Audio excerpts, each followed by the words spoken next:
This is going to be a video of my firearm history with purchasing and compromising. Okay, first, when me and my brother first went to the range, he rented a Glock 19 and I rented a Glock 17. Don't know why we picked the guns we picked, we just did. Anyways, after we went to the range a few times, he decided to purchase his, which was the 19, and I didn't have the money, so he was helping me purchase mine, which I was trying to get the Glock 17. I just like the 17 round capacity. But that didn't work out because I don't know if they just couldn't order them because the Glock 17 was just that out of stock, even for where they got the guns or whatever. But they talked me into a Glock 23, which is a 13 round gun. I wanted 17, but they talked me into one with a 13 round magazine. And it's not really compromised. It's a great gun. It's worked just fine. I qualify for my CCW with this gun. And I was able to switch the magazine release to left-handed, so I guess that's a plus. Anyways, next gun I have, which unfortunately only happened because my brother was killed. And at the time you had to register your firearms and you had to put a next of kin down, and he put me. So when he lost his life, when the police finally released it, I got his Glock 19. I've shot it quite a few times. It's a great gun to carry. I have no problem with it. Anyways, after all that, I went to the gun store a couple times for more range shooting, and after every time I always go to their showroom to look at their guns. There was a 1911 there. Other than that, I don't know much about it. I can't remember. But I liked the external hammer, which I know lots of guns have that. Yeah, but I also like to have a safety, which it was ambidextrous, which was great. I could work with both hands, but I didn't have the money for the gun at the time. So when I did have the money, I went back. They no longer had that. The only thing they had available like that I saw was a Bersa Thunder 380.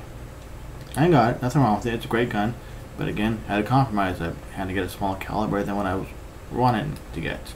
I mean, it's a great gun. It's got a laser pointer on it and everything built in. It's got a decocker slash safety, so it totally disables the trigger completely. I mean, it's a great gun. I carried it no problem all the time. So, but now I wanted something in either a 9 or a 40 because that's what I already have, and I didn't want to buy yet another different caliber. Went down to the gun store, they had literally nothing in there. I guess the Christmas rush got them all. But then there's a gun store near my house that Joseph, my brother, would go to on Target Guns on the northwest corner of Nelson Stewart. And I was also told that Bersa also made them 9 and higher calibers. And, well, I actually found a gun with the features I wanted for once. Didn't have to compromise. It was even better than I expected.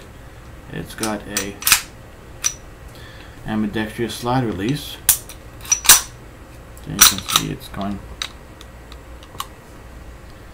And ambidextrous decocker slash safety. Totally disables the trigger. Turn on left-handed or right-handed, you can see it flipping up and down. I mean, it's got every feature I wanted, including the 17 round magazine. It comes with 2 of them. I plan on carrying this as my everyday carry. I mean, I will probably switch around, but this is what I always wanted ever since I actually decided I wanted certain features on a firearm. I didn't just get a firearm to get them, but this is the one I finally got. Now the only issue I've had so far is finding a specific holster for this gun. Now I have a generic cloth holster in the waistband. That's a size 6, or that's what it says, but this gun actually fits perfect in it. It actually also fits in the waist holster I have for my 2 Glocks, which are the same exact size. I mean, it's not a perfect fit, and it's not a loose fit, and it's not a dangerous fit. It actually fits in there quite nicely. It also sort of fits a Serpa locking holster. I mean, it'll go in there just fine, but the housing that it locks onto it doesn't lock onto on this gun. So I probably won't use that to open carry. But if anybody knows of a good open carry and in the waistband holster for this, which is a Bersa Thunder Pro 9, which is what they called it. A lot of places online call it Bersa Thunder Pro 9 HC for high capacity. But yeah, it's got an indicator on top for when the chamber's loaded. This little thing, it pops up a little. Yeah, it's kind of hard to see. But yeah, that's going to be impossible for me to show you up close unless I actually load it. And it's got the usual red dot on there for when it's safety's on or when it's ready to fire. Fits comfortably in my hand. I mean, perfect. Got a bit of weight to it, but I like that. Plus the slide release. This little button you press down. Comes right off. No trouble whatsoever. Put it back on without a problem. As you see. And unlike the Bersa Thunder 380, it has a fixed barrel. This one has a barrel you can pull out with your hand just like the Glock does. And hopefully this video recorded audio, because the last one I just did not.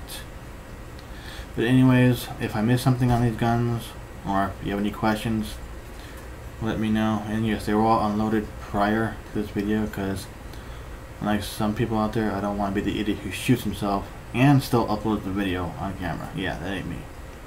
Did it a long time ago, not a fan of it. But yeah, if I wasn't clear on what I was saying sometimes, just let me know and I'll clarify. Because I've noticed I have a habit of doing that on videos. So, you know, not speaking up or not speaking clearly, which I'm still trying to fix. But yeah, it's a nice, decent sized firearm. That would have actually gone off. Okay, any other questions? Anything you want to know? Like I said, I got it on Target guns. They're actually a Bersa dealer. So that works out. And they're really close to me, and they have, looks like lots of ammo in stock. Plus I'm going to have to get a third magazine eventually because I carry 2 backups. Not 100% sure, I've already said that. Like I said again, I've had to record this video twice. But anyways, let me know your thoughts. Let me know if I sound like a blubbering idiot, or if I didn't speak up, or any other usual crap that seems to happen in some of my videos. Anyways, that's about it. If I didn't record audio, screw it, I'm not doing it again. Only we can end unarmed victim zones.